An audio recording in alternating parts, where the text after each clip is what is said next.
There are wounds that bleed openly and wounds that fester in silence,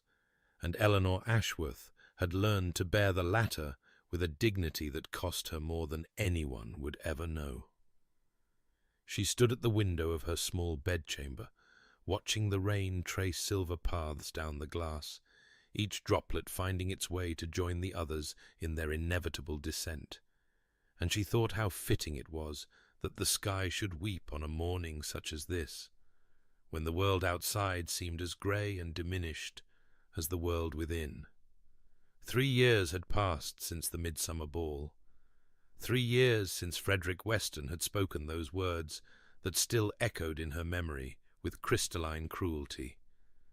And yet the wound remained as fresh as if it had been inflicted only yesterday, hidden beneath the careful composure she wore like armor. Her reflection gazed back at her from the rain-streaked glass, and she noted with detached observation the deep chestnut waves pinned at the nape of her neck, the single curl that had escaped near her left temple as it always did when she was distressed, the amber eyes that had once been compared to autumn leaves caught in sunlight, but now seemed dulled to the color of dried tea. She touched the small crescent-shaped scar at the corner of her right eyebrow, an unconscious gesture she made whenever her thoughts turned to painful things, and forced herself to stand straighter, to keep her chin level, to maintain the quiet dignity that was all she had left. The townhouse in which she stood was modest, situated in an unfashionable neighborhood where the genteel poor maintained their pretensions with increasingly threadbare determination, and Eleanor had watched their circumstances narrow year by year, room by room, until this small bedchamber felt less like a retreat and more like a cage. Her father's voice called from below, gentle and apologetic, as it always was these days, and she pressed her fingertips together in her lap, creating a small steeple with her hands as she gathered herself before descending. Thomas Ashworth sat in the parlour with papers spread before him, his kind face creased with worry, and when he looked up at his daughter his eyes held the particular anguish of a man who knows he has failed the person he loves most.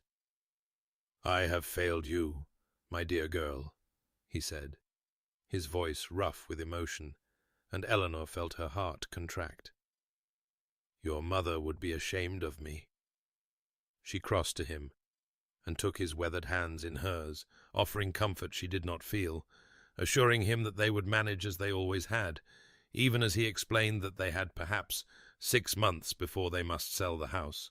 before they must find some smaller, meaner accommodation, before the last vestiges of their respectable life crumbled entirely. Later, alone again in her chamber, Eleanor allowed herself to remember what she usually kept locked away: Frederick's golden hair and calculating blue eyes, the rose silk gown she had saved months to afford, the moment when he had announced his engagement to Miss Harriet Crawford, while Eleanor stood not 10 feet away, and worst of all, his words, spoken loudly enough for all to hear. "My dear Miss Ashworth, surely you did not imagine I was serious. You were pleasant enough for a diversion, but hardly wife material for a man of ambition." She pressed her fingertips together until they ached, breathing slowly, deliberately, refusing to let the tears fall. She had survived this long. She would survive what came next. 3 days had passed since her father's devastating revelation. 3 days of careful economy and quiet desperation, and Eleanor sat in the faded parlour with a gown spread across her lap, her needle moving with the practised efficiency of a woman who had long ago learned that mending was preferable to replacing, when the sharp rap of the door-knocker shattered the afternoon stillness and sent her heart lurching against her ribs. She set down her work with deliberately controlled movements, refusing to let her hands tremble, refusing to allow hope or fear to show upon her face, for she had learned that expectations were dangerous things, sharp-edged and treacherous, capable of cutting deeper than any blade. Their elderly housekeeper appeared in the doorway, her expression caught between bewilderment and awe, bearing a letter upon a silver tray that had not seen use in years. and Eleanor noted immediately the weight and quality of the paper, the heavy cream stock that spoke of wealth beyond anything their modest household could claim, and most striking of all, the seal pressed into burgundy wax, an elaborate crest that she did not recognize, but which radiated importance with every elegant curve. Her father took the letter with hands that shook slightly, breaking the seal with a scholar's careful precision, and as he read, his face underwent a transformation that Eleanor watched with growing unease, shifting from confusion to disbelief to something that looked almost like wonder. "The Duke of Ashford," he said, his voice strange and distant, "requests permission to call upon Miss Ashworth regarding a matter of mutual benefit." Eleanor heard the words as if from a great distance, her mind struggling to reconcile them with any reality she understood, for she had never met the Duke of Ashford, had never moved in circles where such an introduction might occur, and knew him only by the fearsome reputation that preceded him through every drawing-room in London. She recalled seeing him once, 3 years ago at a ball she had attended before Frederick's cruelty had driven her from society, a tall figure standing apart from the crowd, his bearing rigid and cold, his storm-grey eyes surveying the assembly with what had seemed like barely concealed contempt, speaking to no one, dancing with no one, a fortress of a man who appeared to find the entire proceedings beneath his notice. Why would such a man seek her out, a woman of modest means and tarnished reputation, a woman whose only claim to notoriety was having been publicly discarded by a fortune-hunting viscount? Her father was speaking of opportunity, of providence, his gentle face alight with hope she could not share, and Eleanor pressed her fingertips together in her lap, feeling the familiar pressure that helped her maintain composure when everything within her threatened to fracture. She would receive him, she decided, for she had no practical choice in the matter. But she would not allow herself to hope, would not permit her foolish heart to construct castles from this strange occurrence, only to watch them crumble as they had before. Whatever the Duke of Ashford wanted, she would approach it with clear eyes and a guarded heart, armoured in the hard-won wisdom of her humiliation. She would be practical, sensible, everything that had once failed to make her worthy of Frederick Weston's ambition, and she made herself a promise, silent and fierce, spoken only in the depths of her wounded soul. She would not love him, this cold duke with his mysterious purposes. She would not love anyone ever again, for she would be grateful if gratitude was required, would be dutiful if duty was demanded, would be whatever wife he required, if wife was what he sought. But she would not love him, could not love him,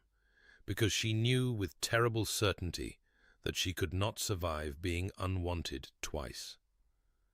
The clock in the hallway had just struck 4 when the sound of carriage wheels on cobblestones sent Eleanor's heart into her throat, and she rose from her chair with movements she forced to remain measured and unhurried, though every nerve in her body sang with tension as she smoothed the skirt of her best day dress, a modest gown of dove grey that she had pressed with particular care that morning, knowing it was the finest thing she owned, and knowing equally well that it would appear shabby beyond measure to a man of the Duke's wealth and standing. Her father stood as well, his gentle face pale with hope he could not quite conceal, and Eleanor wished she could feel what he felt, wished she could allow herself to believe that this strange summons might be the salvation they so desperately needed, but 3 years of nursing a wound that would not heal had taught her that hope was a luxury she could not afford.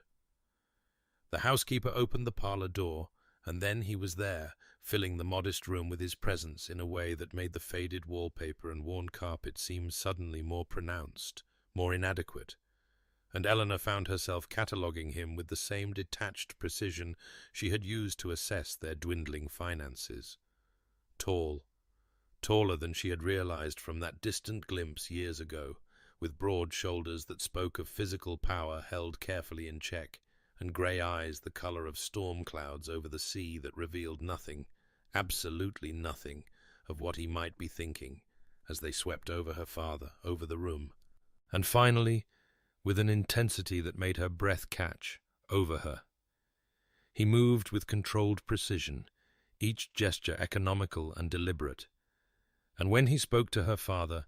his voice was deep and resonant, clipped and formal, the voice of a man accustomed to being obeyed without question. "Mr. Ashworth, I thank you for receiving me," he said, and Eleanor noted his hands as he accepted the chair her father indicated, large hands with long fingers that bore small scars across the knuckles, hands that had known work or conflict or both, so unlike Frederick's soft, manicured fingers that had never done anything more strenuous than lift a wine glass. She pressed her fingertips together in her lap, creating that small steeple that helped her maintain composure, and waited. The Duke did not waste time on pleasantries. "I shall speak plainly," he said,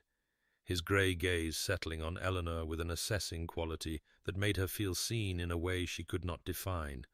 as though he were looking past the dove-grey dress and the careful composure to something beneath. "I require a wife. I have no interest in the simpering debutantes the marriage mart provides in such abundance. I have made inquiries, Miss Ashworth, and I am told you are intelligent, dignified, and sensible." He paused, and Eleanor watched a muscle flex near his temple, watched him clasp his hands behind his back as though restraining some impulse. "I offer you a practical arrangement. Marriage, security, my protection and my wealth, in exchange for a competent duchess and, in time, heirs. I promise you respect and comfort.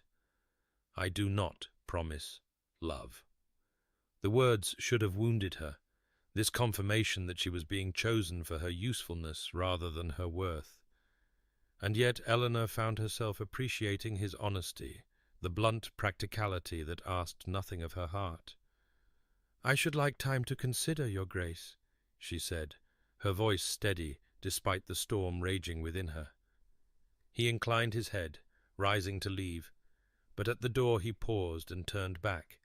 and when he spoke again his voice was lower, meant for her ears alone. "I give you my word, madam, that you shall never have cause to regret this arrangement. You will be protected, provided for, and treated with respect. I ask nothing of you but the same." Then he was gone, and Eleanor sat motionless in the suddenly empty room, aware of a scent lingering in the air where he had stood, sandalwood and cedar with an undertone of leather, and she pressed her fingertips together until they ached, reminding herself of her promise, reminding herself that she would not love him, could not love him, even as something stirred in her chest that felt dangerously like the first green shoot of spring pushing through frozen ground. The wedding had been a quiet affair, efficient and businesslike as Henry himself, held in the small chapel near the Ashworth townhouse, with only her father and a handful of witnesses present.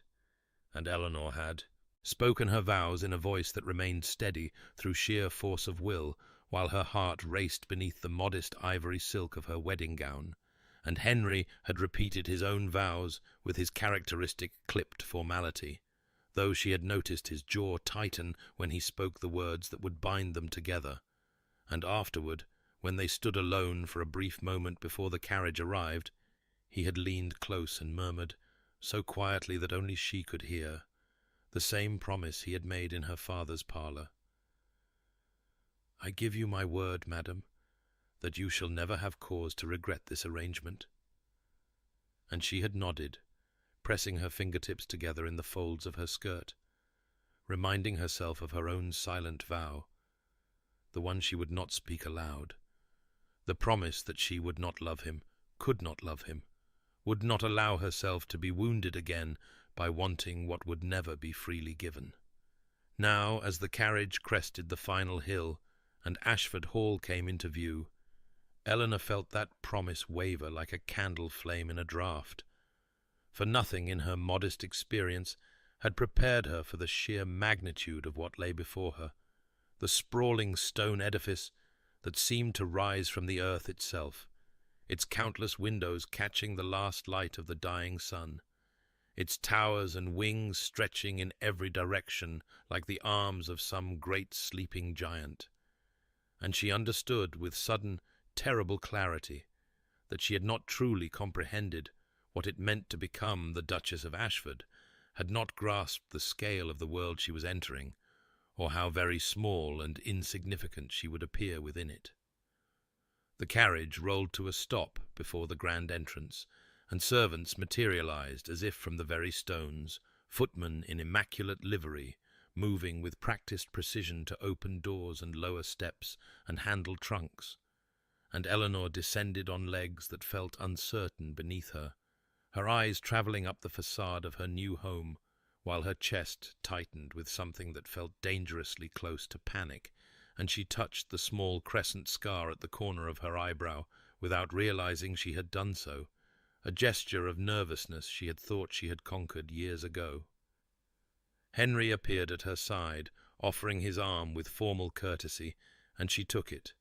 grateful for the steadiness of him, even as his proximity brought that scent she had noticed in her father's parlour, sandalwood and cedar with its undertone of leather, a scent that was becoming disturbingly familiar, disturbingly welcome. Inside, the grandeur only intensified, marble floors and soaring ceilings and portraits of stern ancestors watching from gilt frames, and Eleanor felt herself shrinking with each step,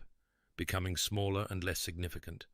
an impostor in borrowed silk who had no right to walk these halls. And she was so absorbed in her own mounting distress that she nearly collided with the woman who appeared before them, a figure of perhaps 58 years with sharp eyes that missed nothing, and a mouth that seemed poised perpetually on the edge of either a smile or a cutting remark. "So you are the sensible creature my nephew has acquired," the woman said, her gaze travelling over Eleanor with undisguised assessment, and Eleanor forced herself to stand straighter to meet that penetrating stare with what dignity she could muster. "I expected someone rather more diminished, I confess. You have better posture than I anticipated." Henry's voice was clipped as he made the introduction. "My aunt, Lady Augusta Blackwell. She serves as hostess here and will assist you in learning your duties." Augusta waved a dismissive hand. Yes, I shall teach her which fork to use and how to terrify the housekeeper, all in good time. But first, let me look at her properly." She circled Eleanor slowly, and Eleanor held herself still, refusing to flinch under the scrutiny. There is steel in you, I think." "Good. You will need it." She paused, and when she spoke again, her voice had softened almost imperceptibly. "My nephew has been a fortress for 15 years, Your Grace. But fortresses, my dear, are meant to protect something precious within. I suspect you may be the first person to discover what he has been guarding." Dinner was an ordeal of crystal and silver, and courses Eleanor could barely taste, her awareness consumed by the weight of her new title, the expectations that pressed upon her from every direction, the constant effort required to maintain her composure when everything within her wanted to flee, and when at last the meal concluded and Augusta retired with a knowing glance, Eleanor found herself standing in the entrance hall with no idea where she was meant to go, what she was meant to do, how she was meant to exist in this vast and overwhelming place. She walked without conscious direction, her feet carrying her through corridors she did not know, past rooms whose purposes she could not guess, until she found herself pushing open a door and stepping into a space that made her breath catch for an entirely different reason. A glass conservatory filled with plants and the soft sound of rain against the windows above. A sanctuary of green and growing things that felt utterly removed from the cold grandeur of the house beyond. She stood among the ferns and flowering vines, watching the rain trace silver paths down the glass, and for the first time since leaving her father's house she allowed her shoulders to drop, allowed the rigid control she had maintained to ease just slightly, allowed herself to simply breathe. She did not hear the door open behind her, did not know she was no longer alone, until a voice spoke from the shadows, deep and quiet. "You found the conservatory." Eleanor turned, startled, and found Henry standing just inside the doorway, his grey eyes unreadable in the dim light, his expression as controlled as ever. And yet, as she watched, something in his face shifted, softened almost imperceptibly, as though the sight of her standing among the plants had touched something he kept carefully hidden. "You need not perform for anyone in this house," he said, his voice low. "You may have whatever solitude you require. This room is yours, if you wish it." It was the first kind thing he had said to her, the first words that acknowledged her as something more than a practical solution to a practical problem. And Eleanor felt her eyes sting with tears she refused to shed. "Thank you, Your Grace," she whispered. He nodded once, curtly, and turned to go. But at the door he paused, his broad shoulders silhouetted against the light from the corridor beyond. "Henry," he said, without looking back. "You may call me Henry, when we are alone." Then he was gone, and Eleanor stood in the peaceful darkness with the rain drumming softly on the glass above, and she pressed her fingertips together and reminded herself of her promise, reminded herself that she would not love him, could not love him, even as something stirred in her chest that felt like the first green shoot of spring pushing through frozen ground. The first week of Eleanor's life as the Duchess of Ashford passed in a blur of new faces and unfamiliar corridors, and the constant, exhausting effort of appearing as though she belonged in rooms that seemed designed to remind her she did not. And yet, to her quiet surprise, she found herself rising to meet each challenge with a competence she had not known she possessed, managing household matters with the same practical efficiency she had once applied to stretching her father's meagre income, and the staff, who might have made her life a misery, had they sensed weakness, instead treated her with a respect that she gradually came to understand flowed directly from Henry's clear directive that his wife was to be obeyed in all things domestic, a protection he had extended without fanfare or expectation of gratitude. Simply one of the many small ways she was beginning to notice he showed care without ever speaking of it. Augusta observed her progress with sharp-eyed approval, offering occasional guidance wrapped in acerbic commentary, and Eleanor found herself growing genuinely fond of the older woman,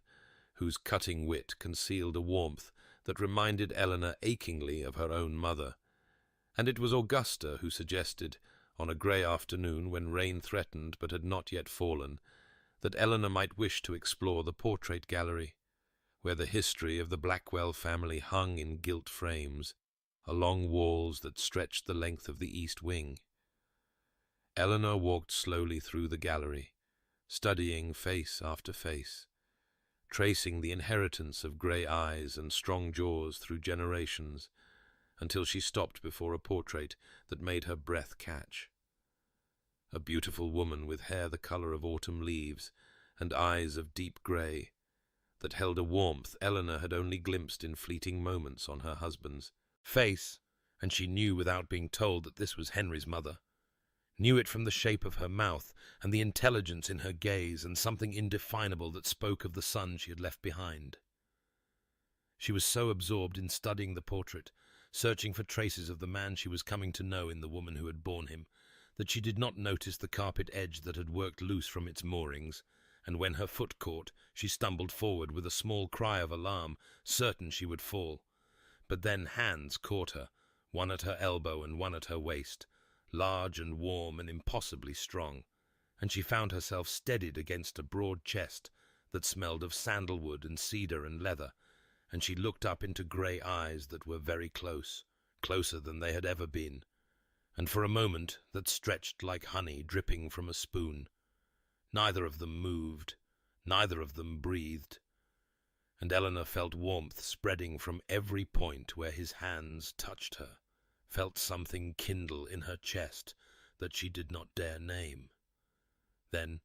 Henry released her abruptly, stepping back, his hands clasping behind his back in that gesture she was learning meant he was restraining some impulse, and his jaw tightened as a muscle flexed near his temple. "You should have that seen to," he said, his voice clipped and formal, nodding toward the loose carpet, and then he turned and strode away without another word, leaving Eleanor standing alone before his mother's portrait, with her skin still tingling where he had touched her, and her heart racing in a way that had nothing to do with her near fall. That night,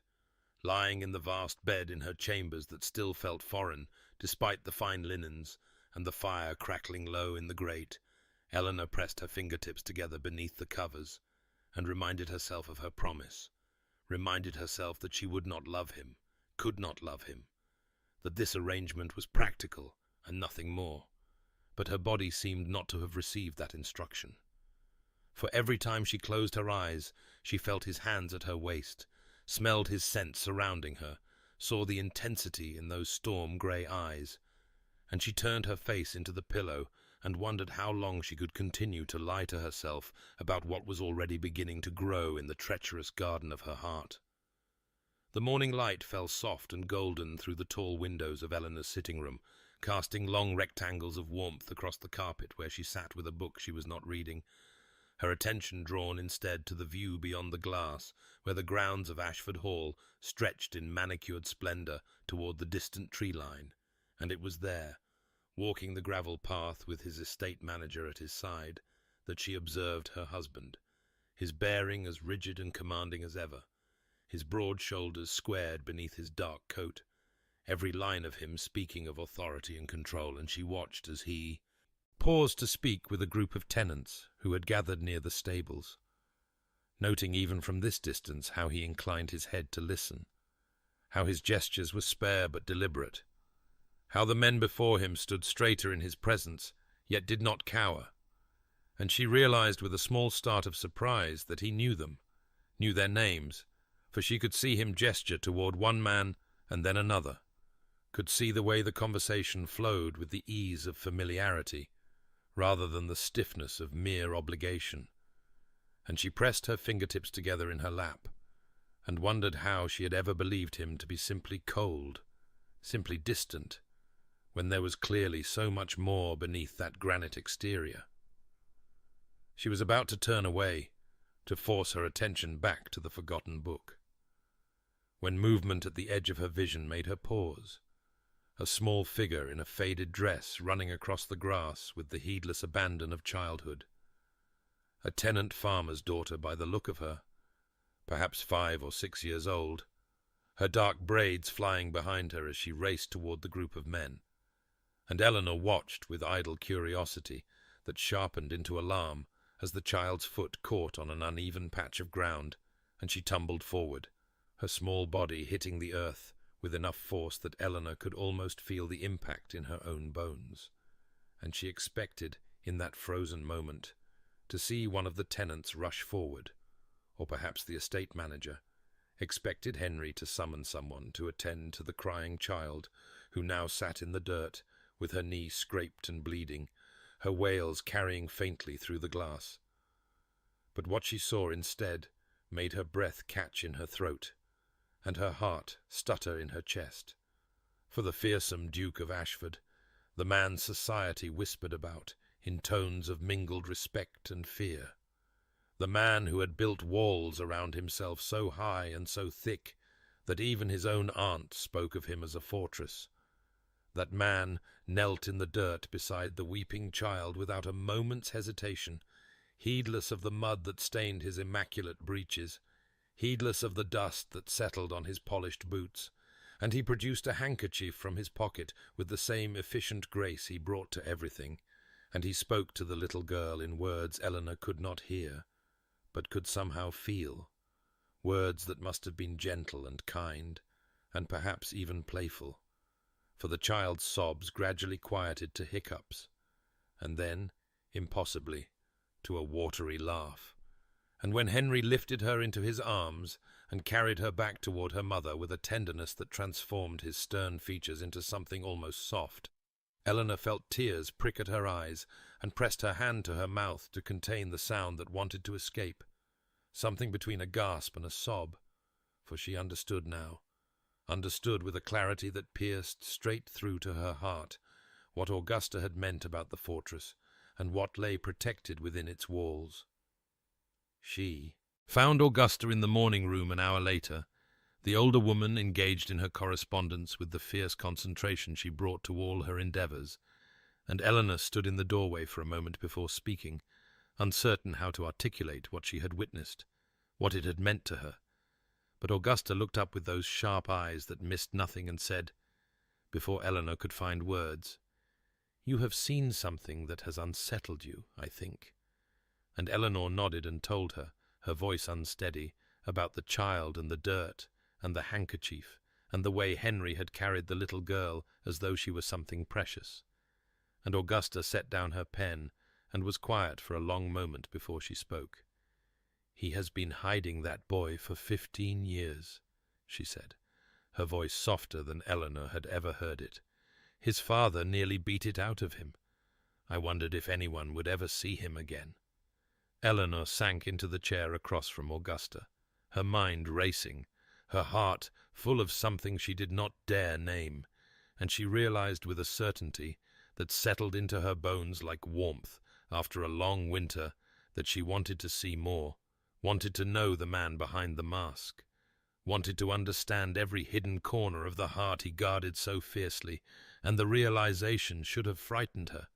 should have sent her retreating behind her own carefully constructed walls. But instead, it felt like the first pale light of dawn, breaking over a dark horizon, like hope, like possibility, like the beginning of something she had long ago stopped believing she deserved. The gardens of Ashford Hall had become Eleanor's sanctuary in the days since she had witnessed Henry with the tenant farmer's child, a place where she could breathe freely and think without the weight of grand rooms pressing down upon her. And she had taken to bringing her sketchbook to a stone bench near the ornamental fountain, where the sound of water and the scent of early blooming flowers created a peace she had not known she was capable of feeling any more. And it was there, on a morning when the sky stretched pale blue above the carefully manicured hedges, and the air held the first true warmth of approaching summer, that she found herself attempting to capture the graceful arc of water as it rose and fell, her pencil moving across the page with more hope than skill, for she had never been particularly gifted at drawing, but found the attempt soothing nonetheless. She did not notice at first the large white swan that had emerged from the reeds at the fountain's edge, its black eyes fixed upon her with an intensity that seemed, in retrospect, to have been a clear warning. But she was absorbed in trying to render the way light caught the spray of water, and so when the swan began its slow, deliberate approach, she remained blissfully unaware until a sharp hiss made her look up to find the creature standing not 3 feet from her bench, its long neck curved in a posture that suggested it had taken personal offence at her presence in its domain. Eleanor rose slowly, clutching her sketchbook to her chest, and attempted to retreat with dignity. But the swan was having none of it, circling her bench with the patient menace of a predator who knew its prey had nowhere to go. And when she sat back down in the hope that stillness might appease the beast, it merely moved closer, its hissing growing more pronounced, and she found herself in the absurd position of being held hostage by a waterfowl while the morning sun climbed higher and the fountain continued its peaceful splashing, as though nothing at all were amiss. It was into this ridiculous tableau that Henry walked, his boots crunching on the gravel path as he approached with what appeared to be estate papers in hand, and Eleanor opened her mouth to warn him, to explain, to say something that might preserve what remained of her dignity, but before she could speak, the swan struck, its orange beak darting forward with surprising speed to snatch the pencil directly from her fingers, and then, with an air of triumph that Eleanor would have sworn was deliberate,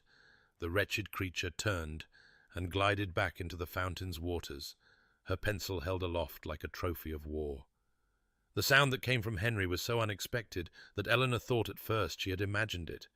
a bark of genuine laughter that seemed to surprise him as much as it surprised her, transforming his stern features into something younger and lighter and achingly human,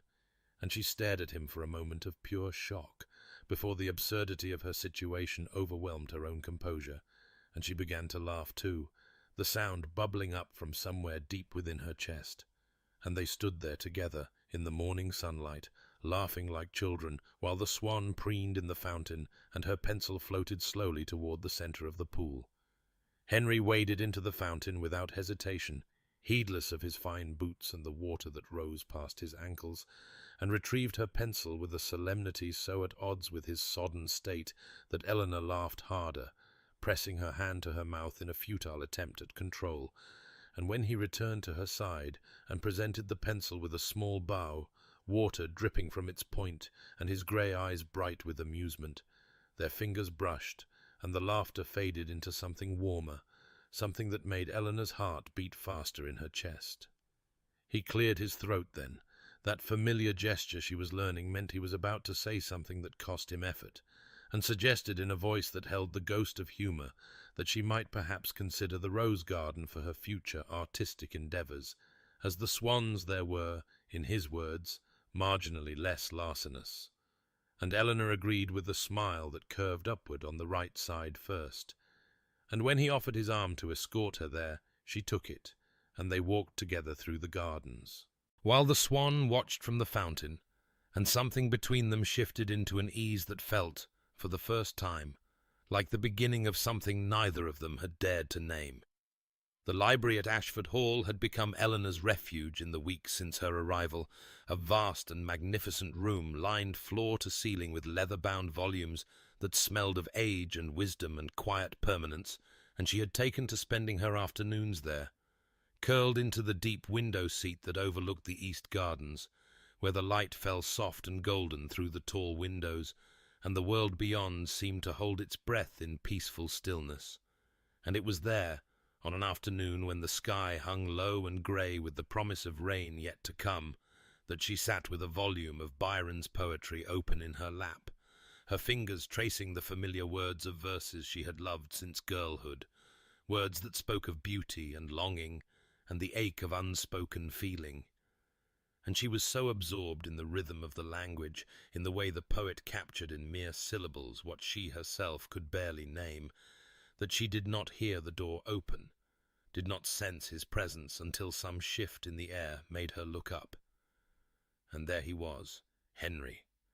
standing just inside the doorway, with an expression she could not read, his grey eyes fixed upon her with an intensity that made her breath catch in her throat, and she realized with a flush of heat that he had been watching her,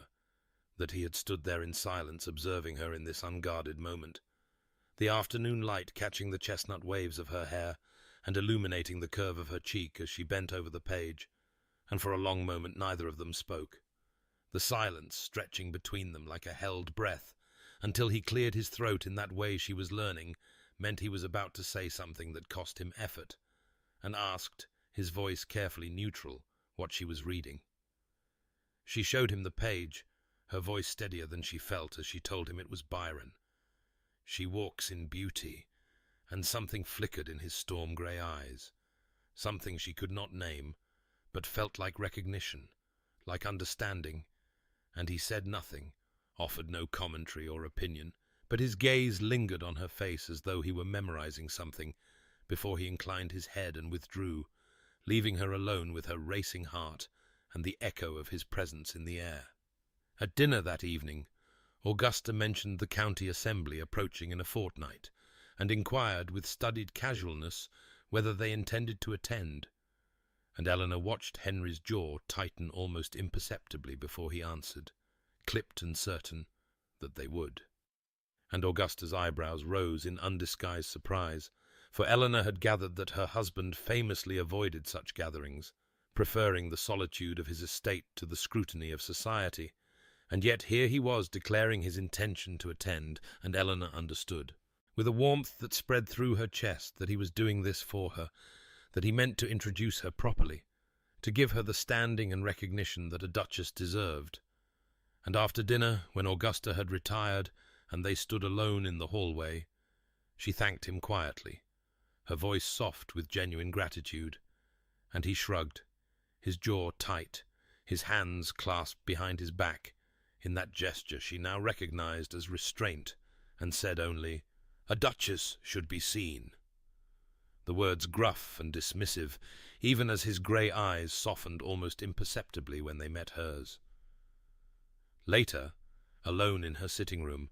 Eleanor found a package wrapped in brown paper resting upon the small table by the window, and when she opened it with trembling fingers, she discovered a beautifully bound volume of Byron's complete works, the leather supple and rich beneath her hands, the pages edged in gold that caught the candlelight like captured fire, and there was no note, no inscription, nothing to indicate its origin. But she knew with a certainty that settled into her bones like warmth, who had sent it, and she pressed her hand to the leather cover, and felt something dangerous blooming in her chest, something that felt terrifyingly like hope, and she reminded herself of her promise, reminded herself that she would not love him, could not love him, could not survive being unwanted twice. But the reminder felt hollow now, felt like words spoken in a language she was slowly forgetting, and she held the book against her heart, and wondered if promises made in fear could ever truly bind a heart that had already begun, despite all her careful walls, to reach toward the light. Sleep had eluded Eleanor for hours, her mind turning restlessly over the gift of Byron's poetry and what it might mean, what she dared not let herself believe it meant. And finally she had risen from her bed and wrapped herself in a shawl against the chill of the corridor, her bare feet silent on the cold floors as she made her way toward the library, in search of something, anything, to quiet the tumult of her thoughts. But when she reached the great mahogany doors, she found them already ajar, firelight spilling through the gap in a warm amber glow that spoke of someone within. And she hesitated, her hand raised to push the door open, some instinct warning her that she was about to witness something she was not meant to see. She should have turned back, should have retreated to her chambers, and left him to whatever solitary communion he sought at this late hour. But something held her there, some pull she could not name, and through the narrow opening she saw Henry standing before the massive fireplace, his tall frame silhouetted against the flames, his broad shoulders uncharacteristically bowed, as though bearing a weight too heavy even for his considerable strength, and in his hands he held a piece of paper, old and yellowed, and worn soft at the creases from being folded and unfolded countless times, and his face. His face was stripped of every defense she had ever seen him wear, naked with a grief so profound that Eleanor felt her heart clench painfully in her chest. She must have made some sound, or perhaps the floorboard beneath her foot betrayed her presence with its treacherous creak, because his head came up sharply and his expression shuttered with the speed of long practice, but not quickly enough, not before she had seen the devastation in his storm-grey eyes, and she stood frozen in the doorway, an apology forming on her lips, certain he would dismiss her with cold formality, would rebuild his walls and send her away as though this moment of vulnerability had never occurred. But he did not dismiss her, and the silence stretched between them like a held breath, until finally he spoke, his voice rough as gravel, rough as she had never heard it. And he said without looking at her that the letter was from his mother, written in the final weeks of her illness, when he was 12 years old, written because she had known she would not live to see him grow to manhood, and had wanted to leave him something of herself, some piece of her love that he could hold when she was gone. Eleanor moved into the room without conscious decision, drawn by the raw pain in his voice, and she did not speak, did not offer the hollow comforts that people pressed upon the grieving like coins into a beggar's palm. She simply lowered herself into the chair nearest the fire and folded her hands in her lap and waited, offering only her presence, only the gift of witness without judgment. He was silent for a long moment, his jaw working, his scarred hands flexing around the fragile paper. And then he spoke again, the words seeming to cost him something precious, telling her how his father had changed after his mother's death, how the warm and loving man who had carried Henry on his shoulders and laughed at his childish jokes had vanished as completely as if he too had died, replaced by a cold and demanding stranger who saw sentiment as weakness and love as liability. "He told me grief was weakness," Henry said, his grey eyes fixed on the flames. "He told me love was a liability, and he spent 15 years trying to make me believe it." And Eleanor heard in his voice the echo of a boy who had lost not one parent but two, who had been taught to bury his heart so deep that he had almost forgotten where to find it. She did not reach for him, did not offer words that would only fall short of the comfort he needed. She simply sat in the firelight and let him know that he was not alone.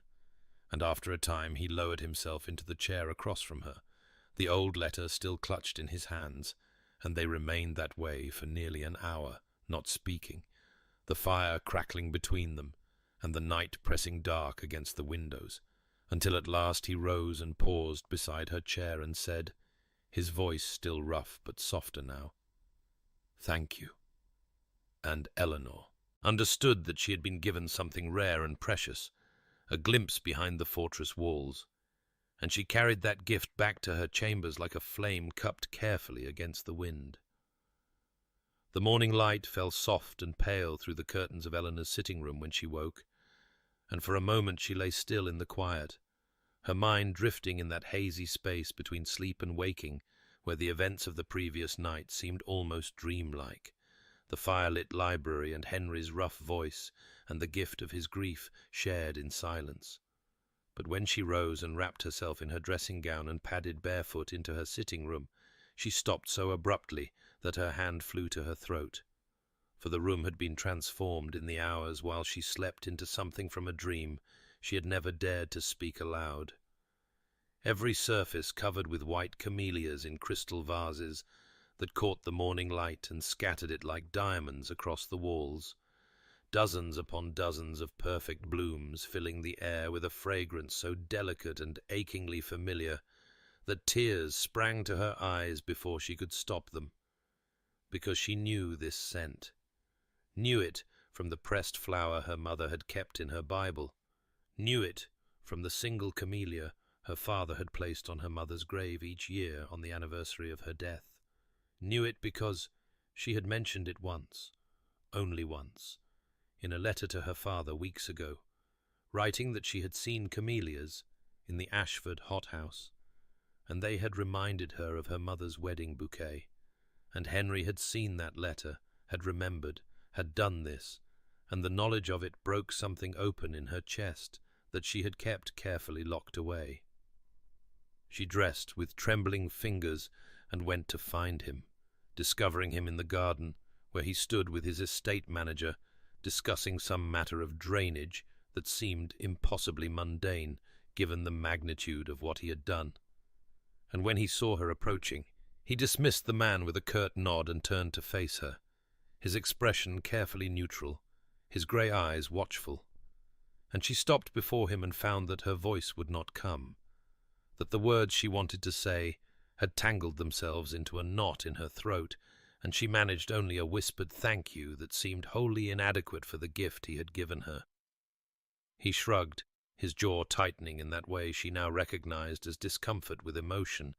and said only that the hothouse had produced an excess, and it seemed practical to make use of them rather than let them go to waste. But even as he spoke the dismissive words, his grey eyes were soft as they rested on her face, and the corner of his mouth twitched almost imperceptibly upward on the left side, and Eleanor realized with a flash of clarity that she could read him now, could see past the fortress walls to the man who hid behind them, and what she saw there made her heart clench with an emotion she could no longer pretend, was merely gratitude. Later that morning Augusta found her in the sitting room, still surrounded by camellias, and the older woman stopped in the doorway and took in the scene with sharp, knowing eyes before she smiled, a genuine smile that softened her usually acerbic features, and said that her nephew was courting her in his own inarticulate way, and the question was whether Eleanor intended to let him, and Eleanor heard herself admit, her voice barely above a whisper, that she was not certain she had a choice in the matter anymore, that her heart seemed to have decided without consulting her, and Augusta's smile deepened into something almost tender as she replied that perhaps there was hope for both of them after all. The evening of the county assembly arrived with a crispness in the air that spoke of autumn's approach, and Eleanor stood before the mirror in her chambers while her maid put the final touches to her hair,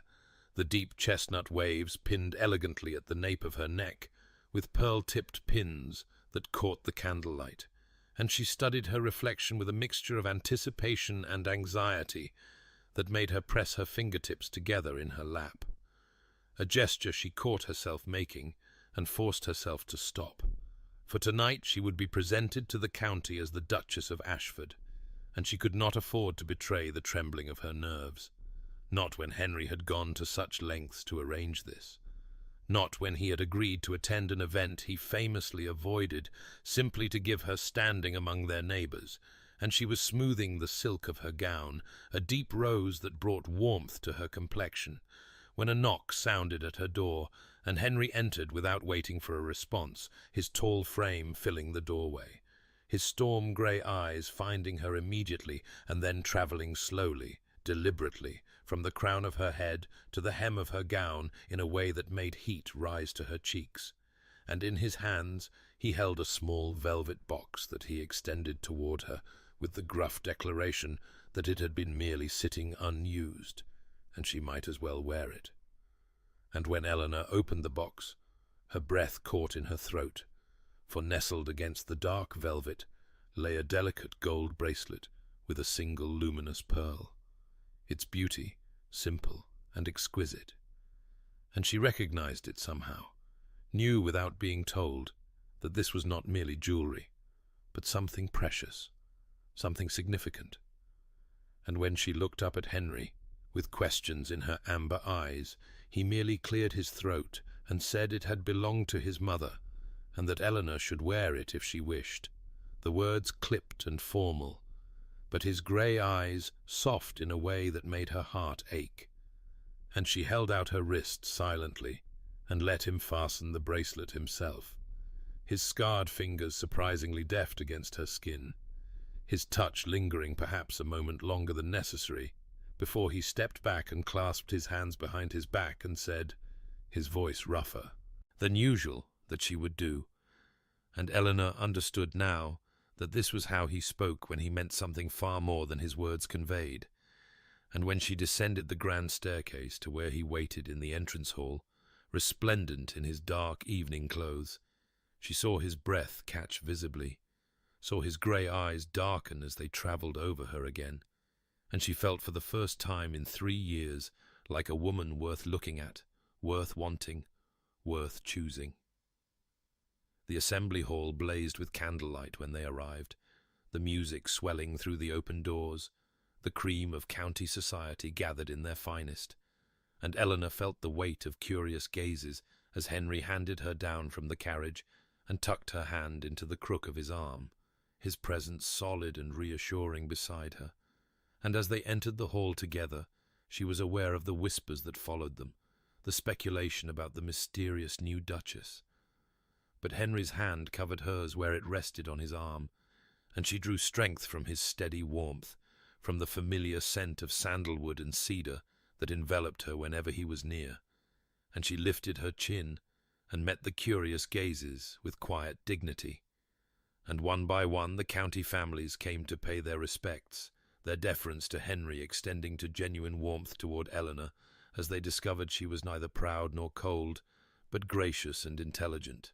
and she began to relax into the evening, began to feel something she had not felt in 3 long years, a sense of belonging, of rightness, of being exactly where she was meant to be. And Henry remained close throughout, his hand finding the small of her back to guide her through the crowd, his touch proprietary in a way that sent warmth spreading through her, and she was laughing at something Augusta had said, her head tilted slightly to the left in genuine pleasure, when she felt Henry stiffen beside her, felt his hand press more firmly against her back,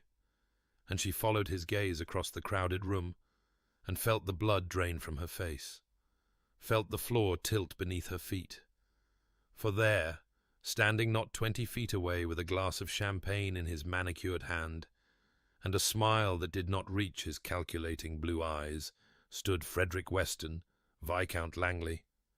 and he was looking directly at her with an expression that made her skin crawl. And when he began to move toward her through the crowd, his golden hair dulled and his handsome face bloated with drink and disappointment.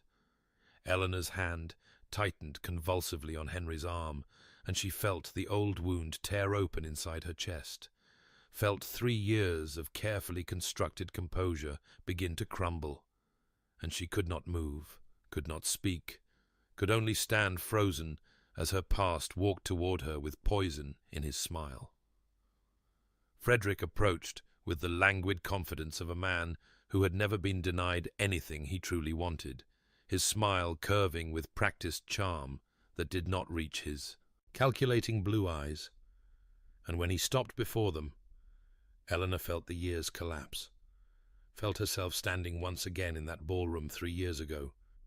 wearing the rose silk gown she had saved for months to afford, felt the crushing weight of his dismissal pressing down upon her chest until she could scarcely breathe, and his voice when he spoke carried that same honeyed condescension that had haunted her dreams, saying, "Why, Miss Ashworth, I beg your pardon, your grace, how very far you have risen from our last meeting. I always knew you were ambitious," and the words were shaped like a compliment, but edged like a blade, designed to cut, to remind, to diminish, and Eleanor felt herself shrinking, felt the old wound tearing open beneath the silk of her gown and the weight of the pearl bracelet on her wrist, felt 3 years of carefully rebuilt dignity crumbling as she stood frozen and wordless before the man who had taught her that she was not enough, would never be enough, was pleasant enough for a diversion, but hardly wife material for a man of ambition,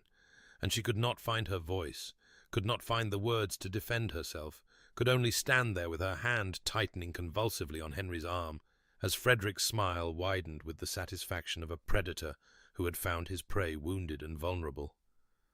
But then Henry moved, stepping forward with the controlled precision of the fencer he had once been, placing his broad shoulders between Eleanor and Frederick like a wall, like a fortress, and when he spoke his voice was ice, was winter, was the cold promise of absolute destruction delivered in tones of perfect aristocratic disdain, saying, "Lord Langley, I believe you have mistaken my wife for someone who wishes to speak with you. You are incorrect." And Frederick laughed, a nervous sound that betrayed his uncertainty, even as he pressed forward with the recklessness of a man who had never learned when to retreat, making some comment about Eleanor being quite the practical choice for a man of the Duke's position. And Henry's response cut through the assembly hall like a blade, silencing the music, silencing the whispers, silencing everything but the devastating weight of his words as he said, "My wife is the finest woman in this room. That you fail to recognize her worth speaks only to your own deficiency. You will not address her again. You will not look at her again. If you do, I will ensure you regret it for the remainder of your miserable existence. Are we understood?" And the room had gone utterly still, every eye fixed upon the tableau of Frederick's face draining of colour, of Harriet Weston watching from across the room with bitter satisfaction curving her plain features, of Eleanor standing behind her husband's protective shoulders with tears burning in her amber eyes. And Frederick retreated without another word, his soft, manicured hands trembling as he melted back into the crowd that parted around him like water around a stone. And Henry turned to Eleanor with his grey eyes softening from slate to silver, the muscle in his jaw slowly unclenching as he asked simply whether she would like to leave or would like to dance, and Eleanor heard herself whisper that she would like to dance, and he led her onto the floor as the music resumed, his scarred hand warm and steady at her waist. And as they moved together in the candlelight, she realized she was trembling, not with fear, but with the overwhelming force of what she felt for this man who had stepped between her and her past, who had claimed her before all the world, who had seen her worth when she could not see it herself. And she understood in that moment that her promise had been broken beyond all repair, that she loved him with a depth that terrified her, that nothing would ever be the same. The carriage wheels clattered against the cobblestones as they departed the assembly hall, and Eleanor sat in the velvet darkness, with her heart still racing from everything that had transpired, from the confrontation with Frederick and the devastating precision of Henry's defence, and the dance that had followed,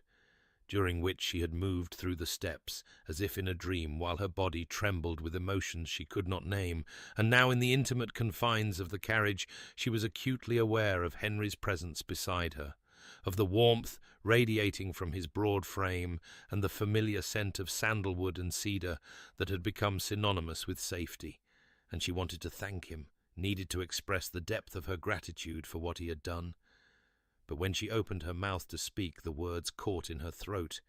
and she managed only a quiet murmur that she did not know how to thank him for what he had said, for defending her so completely.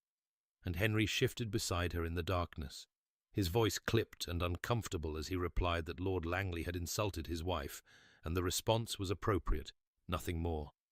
But even as he spoke, his hand found hers where it rested on the seat between them,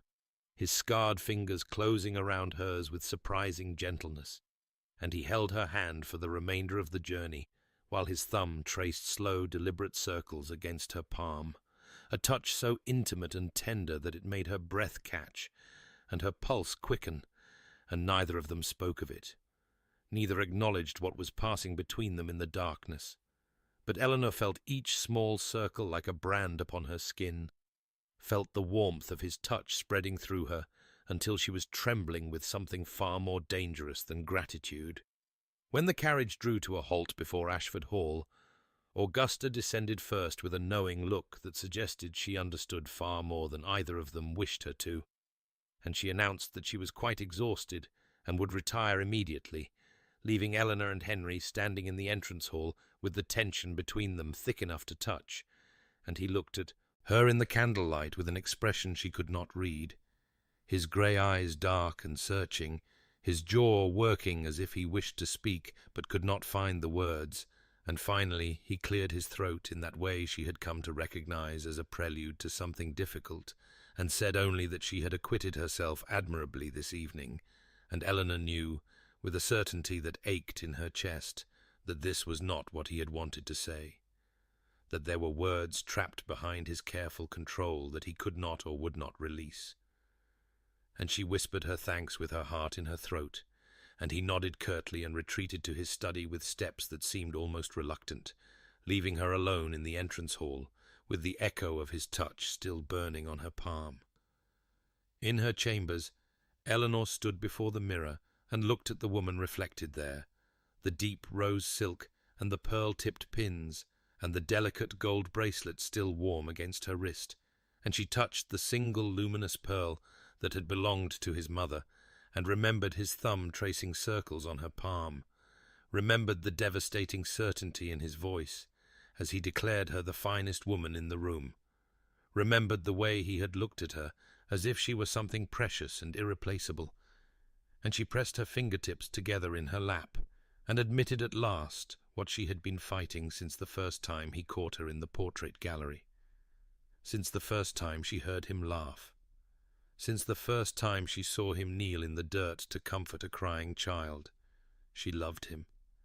She loved Henry Blackwell with a depth that terrified her, and a completeness that left no room for the promise she had made to herself. She loved his hidden tenderness, and his gruff care, and his scarred hands, and his storm-grey eyes. And the realization was both liberation and terror, because she did not know if he could ever love her back, did not know if the man who had built such careful walls around his heart could ever let her inside, but she knew with absolute certainty that she could not continue as they had been, suspended between hope and fear, and something, somehow, would have to change. The days following the assembly passed in a haze of charged silences and lingering glances, of hands that found excuses to brush against each other, and conversations that seemed to say far more than their words contained. And Eleanor moved through Ashford Hall with a heightened awareness of Henry's presence that made her pulse quicken whenever she heard his footsteps in the corridor, or caught the familiar scent of sandalwood and cedar drifting through an open doorway. And she noticed with a flutter beneath her ribs that he seemed to find endless reasons to seek her out,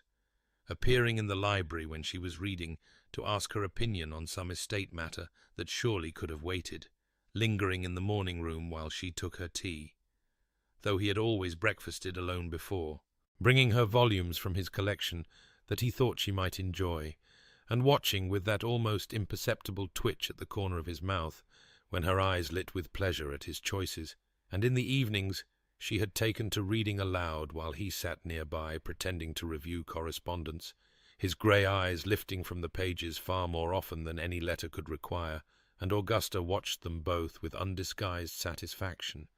making pointed comments about the improving weather and the benefits of long walks in the garden that neither of them acknowledged, though Eleanor felt heat rise to her cheeks each time.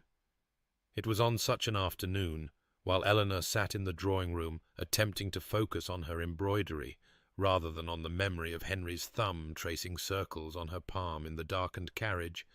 that the butler announced an unexpected visitor,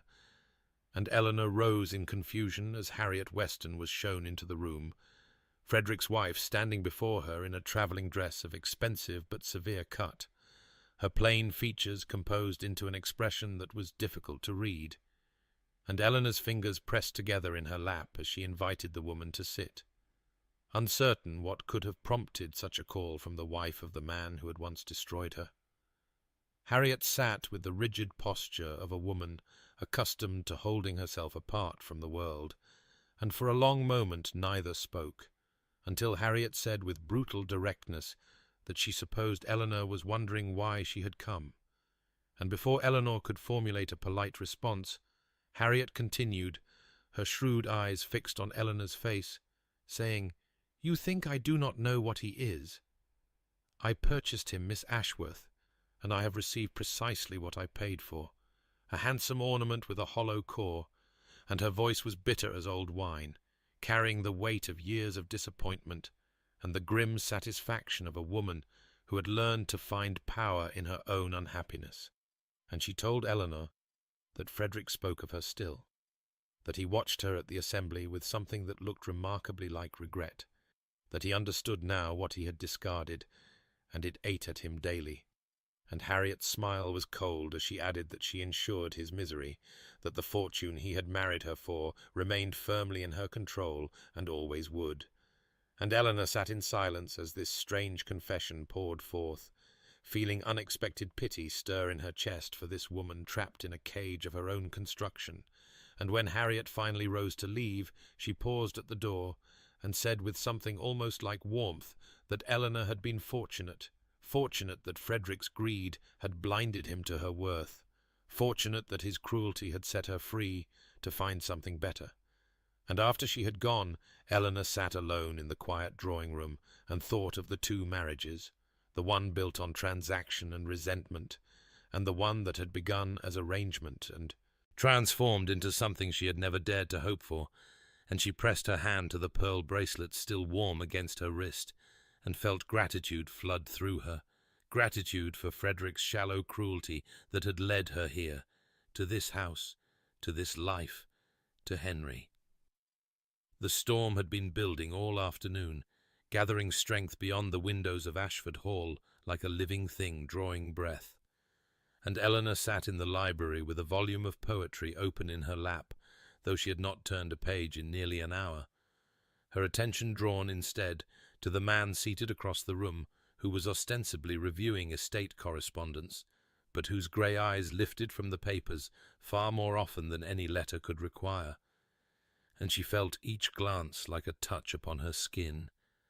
felt the weight of his attention even when she was not looking at him,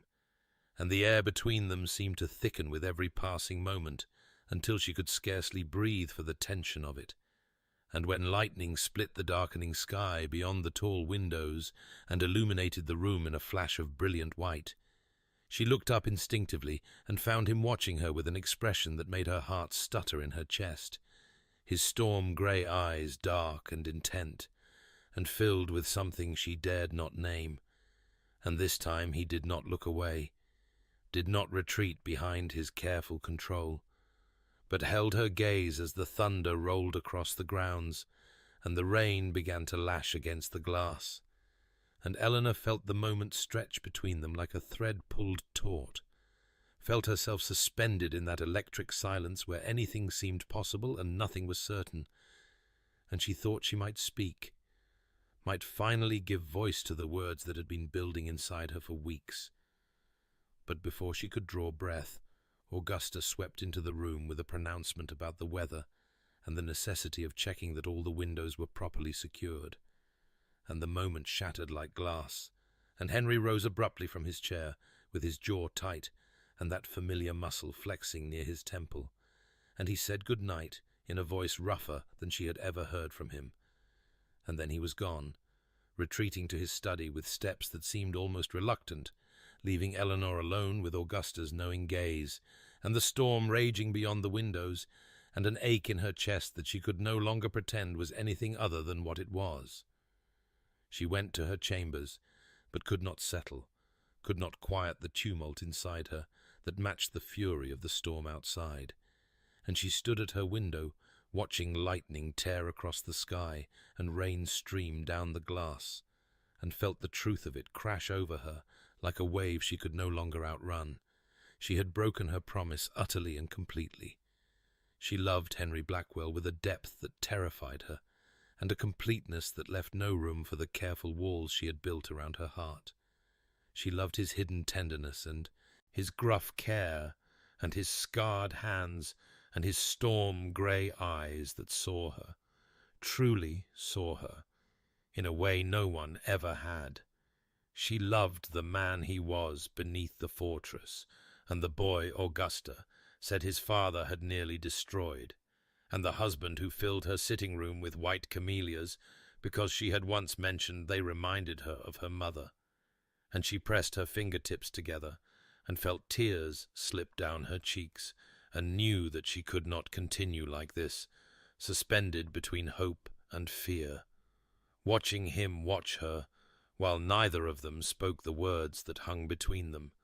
like the charged air before lightning strikes. Something must change, something must break, and she did not know if she possessed the courage to be the one to break it. The storm had returned with renewed fury by the following evening, rain lashing against the windows of Ashford Hall with such ferocity that the glass seemed to shudder in its frames, and Eleanor found herself drawn once more to the glass conservatory, as if by some invisible thread, her feet carrying her through the darkened corridors to that sanctuary of green and growing things, where she had first sought refuge on the night she became a duchess. And she stood now among the potted palms and trailing ferns with her arms wrapped around herself, watching lightning split the sky beyond the glass dome above her head, and feeling the thunder roll through her bones like the echo of her own tumultuous heart. And she did not know what she was seeking here, except perhaps some echo of that first night when everything had been uncertain and frightening and new,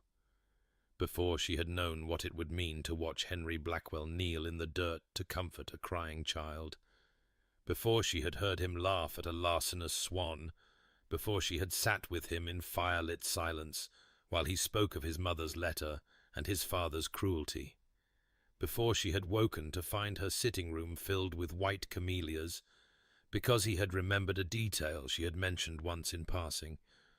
before she had felt his thumb trace circles on her palm in the darkness of a carriage, and known with devastating certainty that she loved him, despite every promise she had made to herself.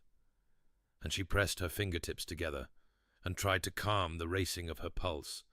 when she heard the conservatory door open behind her, and turned to find Henry standing in the doorway, his dark hair damp from the rain, his grey eyes fixed upon her with an intensity that stole her breath, and he stepped inside and let the door fall closed behind him,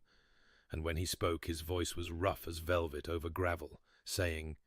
"You came here that first night. I thought then that you looked like a bird seeking shelter from a storm. I did not know I would come to wish to be your shelter always." And Eleanor's heart seized in her chest as he moved closer, his hands flexing at his sides in that way she now recognized as restraint. And he cleared his throat once, twice,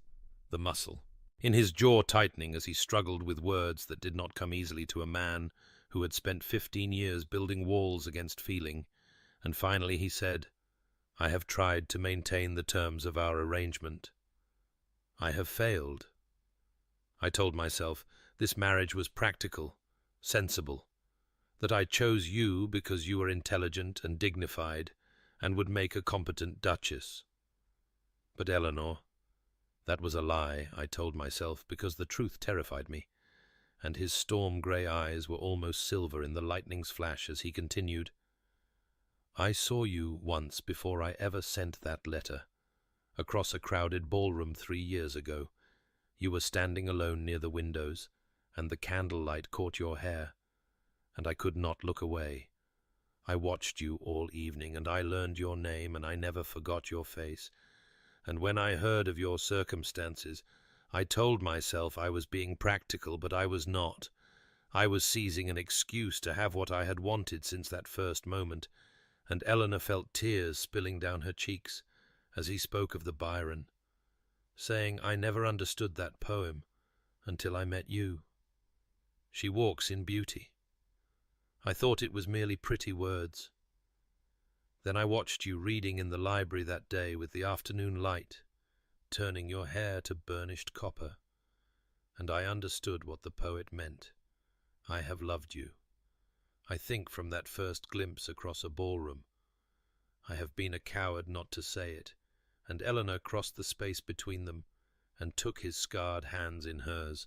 and told him through her tears that she had promised herself she would not love him, that she had sworn she could not survive being unwanted twice, that she had failed utterly because she loved him with a depth that terrified her, loved his hidden tenderness and his gruff care and his storm-grey eyes and the way he remembered small things and acted upon them silently. And Henry made a sound that was almost a laugh and almost a sob, and took her face in his gentle hands and said, "Then we are both cowards and both fools and both, I hope, done with pretending." And he kissed her as the storm reached its crescendo and then began to fade. And when they finally drew apart, the clouds beyond the glass dome had parted to reveal stars burning bright and clear in the velvet darkness, and Eleanor understood that Augusta's prediction had come true at last, that she had discovered what the fortress had been guarding, and it was a heart that had been waiting all along for someone brave enough to find it. Henry led her from the conservatory, with his hand wrapped firmly around hers, their fingers intertwined as though he feared she might vanish if he released her, and Eleanor followed him through the darkened corridors of Ashford Hall, with her heart pounding against her ribs, and her skin still tingling from the press of his lips against hers. And when they reached the door to his chambers, he paused and turned to face her, his storm-grey eyes searching her face in the flickering light of the wall. Sconces, and she understood that he was giving her the choice, that despite everything he had confessed, he would not presume, would not take what was not freely offered, and she answered him by stepping forward and pressing her palm flat against the door until it swung open, and the look that crossed his face in that moment was something she would carry with her for the rest of her days, a look of such naked wonder and gratitude and desire that it stole the breath from her lungs. And then they were inside, and the door was closed behind them, and the room enveloped her in warmth and firelight, and the scent of sandalwood and cedar that she had come to associate with safety and home and him. And Henry cupped her face in his scarred hands with a gentleness that made her eyes sting with fresh tears, and he whispered her name like a prayer, like a benediction, like something sacred and precious. And when he kissed her again, It was slow and thorough and devastating, and Eleanor discovered that the controlled exterior he presented to the world concealed depths of passion. She had only glimpsed that the man who spoke in clipped sentences and guarded his heart behind walls of stone could touch her with a reverence that made her feel like the most treasured thing in existence, and his hands trembled slightly as he unfastened the buttons at her back, and she realized with a surge of tenderness that he was nervous too, that this mattered to him in ways that went far beyond the physical. And she pressed her lips to the corner of his jaw and felt him shudder against her, and they learned each other in the firelight with whispered words and gentle touches, and moments of laughter that surprised them both. And afterward they lay tangled together beneath the heavy coverlet, with her head pillowed on his chest, and his fingers tracing idle patterns on her bare shoulder. And Henry spoke more freely than she had ever heard him, telling her of his mother's laugh and his father's transformation, and the years he had spent believing himself incapable of love. And Eleanor told him of Frederick, and the humiliation, and the promise she had made to herself that she had broken so utterly and so gladly. And when she finished speaking, Henry pulled her closer and pressed his lips to her hair, and said in that rough velvet voice she loved, "You will never feel unwanted again, I swear it." And outside the window the storm had passed entirely, and the stars burned bright and clear against the velvet darkness. And Eleanor understood at last what it meant to be truly chosen, truly wanted, truly loved. And she tilted her head against his chest and felt her lips curve upward on the right side first. And she knew that she had found her shelter, her home, her heart. The months that followed their confession in the conservatory passed like a dream from which Eleanor had no desire to wake, each day bringing new discoveries about the man she had married and the depth of feeling that flowed between them like a river finding its course. And she watched with quiet wonder as the fortress that had been Henry Blackwell crumbled stone by stone, until what remained was simply the man beneath, tender and passionate and devoted in ways that made her heart ache with gratitude. And Augusta declared at least once a week that she had never seen her nephew so happy, and that she took full credit for the match, despite having done nothing whatsoever to arrange it. And Eleanor would catch Henry's eye across the breakfast table and see the corner of his mouth twitch upward on the left side. In that way she now knew meant he was suppressing a smile, and she would tilt her head slightly to the left and let her own lips curve upward on the right side first, and these small secret communications passed between them constantly, a language only they spoke. And when the London season arrived, and Henry announced they would attend the Marchioness of Pemberton's ball,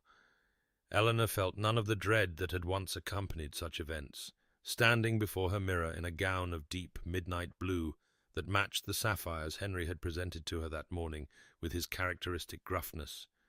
claiming they had been gathering dust in the vault and someone ought to wear them, though his grey eyes had been soft as storm clouds after rain as he fastened the clasp at her throat, and she wore his mother's pearl bracelet at her wrist, as she always did now, the delicate gold warm against her skin. And when she descended the stairs to where he waited in the entrance hall, Henry's breath caught visibly, and his hands flexed at his sides in that way that meant he was restraining himself from touching her, and he said, "You are," and then stopped and cleared his throat, and said simply, "Mine." And the single word held more meaning than any flowery declaration could have conveyed. And at the ball Eleanor moved through the glittering crowd on his arm, with her shoulders straight and her chin level, no longer the diminished creature who had once stood alone near windows, hoping not to be noticed. And society watched and whispered about the transformation of the cold Duke of Ashford, about the way his hand rested possessively at the small of his wife's back, about the way his storm-grey eyes followed her when she spoke with other guests. And Eleanor was received with genuine warmth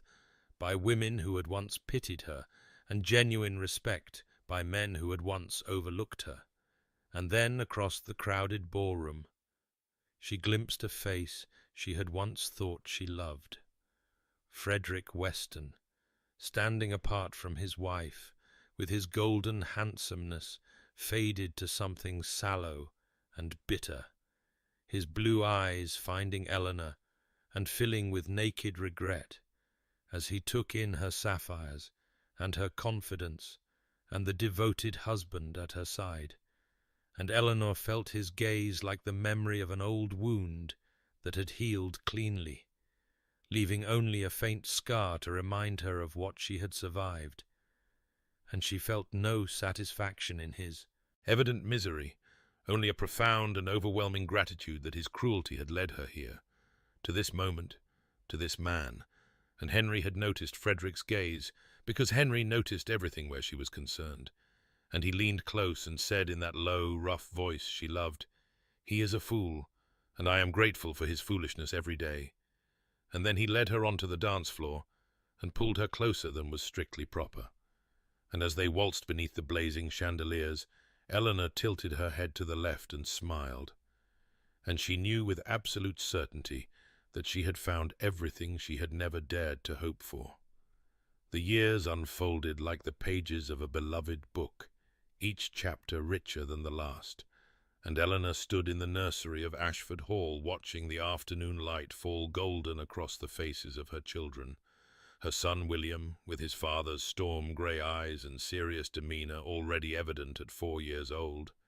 and her daughter Rose, barely 2, with Eleanor's own chestnut curls and a laugh that could coax a smile from even the most stoic of servants. And she marvelled at how completely her life had transformed from that rain-soaked morning when she had stood at the window of her father's modest townhouse, believing herself destined for quiet obscurity and carefully managed disappointment. And now Henry's arms came around her from behind, as he so often did, his chin resting atop her head as they watched their children together, and she leaned back into the solid warmth of him, into the scent of sandalwood and cedar that still made her heart quicken after all these years. And William looked up from the wooden soldiers he was arranging with military precision, and said with great solemnity, "Papa, I am defending the castle." And Henry's chest rumbled with quiet laughter against Eleanor's back as he replied, "Then I shall leave the fortifications in your capable hands."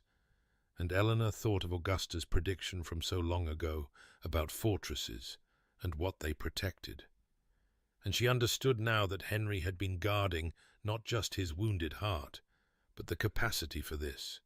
for fatherhood and tenderness, and the kind of love that built rather than destroyed. And Augusta herself appeared in the doorway, with her characteristic acerbic observation that she had never seen a duke so thoroughly domesticated, and that she supposed she would have to take credit for that as well. And Henry replied with the dry humour. He now showed freely that she was welcome to take credit for anything she wished, so long as she continued to terrify the household staff into efficiency, and Rose toddled toward her great-aunt with arms outstretched, demanding to be lifted, and Augusta obliged, with a softness that belied her sharp tongue. And Eleanor's father had visited just last month, his gentle face bright with joy as he watched his grandchildren play in the gardens where Eleanor had once sketched while being menaced by swans, and he had taken her hands and said with tears in his eyes, "Your mother would be so proud of the woman you have become and the life you have built." And Eleanor had thought of the white camellias that still filled her sitting room each spring, Henry's silent annual reminder that he remembered, that he always remembered, and she thought of the pearl bracelet warm against her wrist, of the volume of Byron's poetry that still sat on her bedside table, of the glass conservatory where everything had changed, and she understood that happiness was not a single moment, but an accumulation of moments, of small gestures and quiet devotions, and the daily choice to love and be loved in return.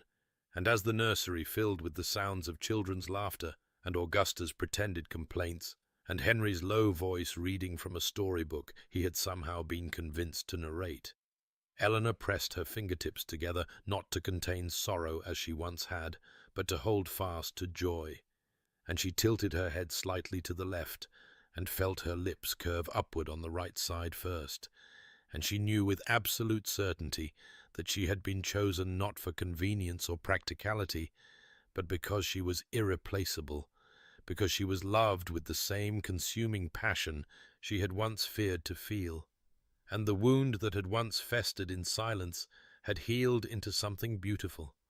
a reminder not of what she had lost, but of the path that had led her home. And so, dear listener, we come to the end of our tale,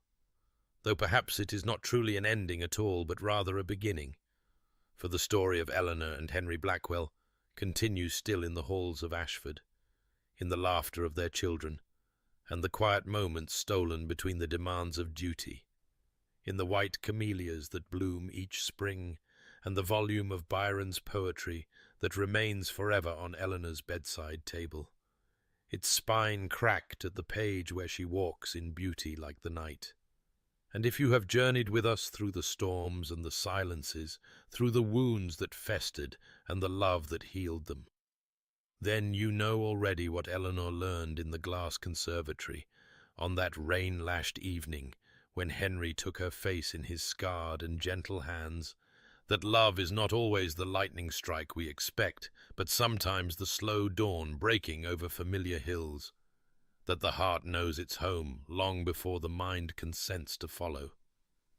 and that the grandest romance is often found not in the passionate declarations of poets, but in the quiet constancy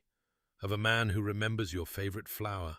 and fills your room with blooms because he cannot yet find the words to say what the gesture means. And Eleanor Ashworth,